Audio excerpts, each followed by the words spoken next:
आइए सॉल्व करते हैं थ्री लूप सर्किट को मैट्रिक्स मेथड में हम सॉल्व करेंगे। यहाँ पे मेरा लूप 1 है, लूप 2 है और यहाँ पे लूप 3 है।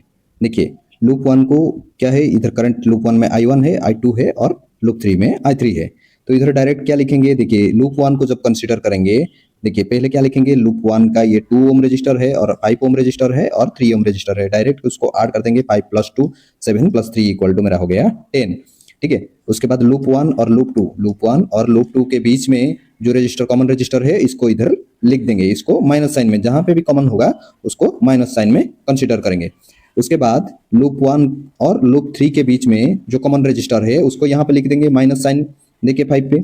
उसके बाद लूप 2 में लूप 2 को कंसीडर करेंगे। लूप 2 में लूप 2 और लूप 1 के बीच में जो कॉमन है उसको पहले लिखेंगे।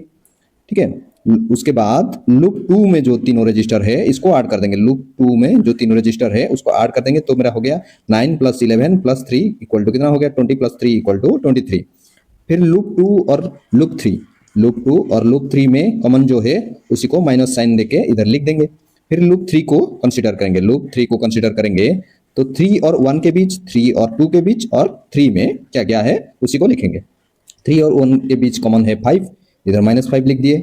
3 और 2 के बीच में कॉमन है, इधर 9, इधर -9 लिख दिए। और लूप 3 में जो टोटल रेजिस्टेंस है क्या करेंगे, डायरेक्ट ऐड कर देंगे। 5 + 5, 5 + 4 इक्वल टू 9 + 9 इक्वल टू हो गया मेरा 18। I1 I2 I3 लिख दिए। इधर वोल्टेज लिखेंगे, लूप 1 का वोल्टेज, लूप 2 का वोल्टेज और लूप 3 का वोल्टेज। लूप 1 का वोल्टेज कितना है, यहाँ पे माइनस साइन पे निकल रहे हैं तो इसीलिए -40 लिखेंगे। लूप 2 में यहाँ पे वोल्टेज कितना है, एक ही वोल्टेज सोर्स है, इधर प्लस पे निकल रहे हैं, करंट का डायरेक्शन नीचे की ओर है, प्लस पे निकल रहे हैं इसलिए +9 लिख दिए। लूप 3 में उसी प्रकार क्या करेंगे, करंट के डायरेक्शन में जाएंगे तो यहाँ पे नेगेटिव साइन पे निकल रहे हैं तो -10 हो गया मेरा।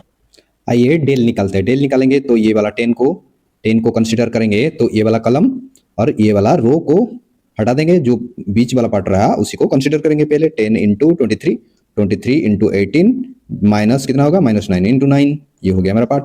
फिर उसके बाद -3 को कंसीडर करेंगे, ये वाला कॉलम और ये वाला रो हटा देंगे तो बचा -3 18, -3 18, फिर -5 9, उसी को कंसीडर करेंगे।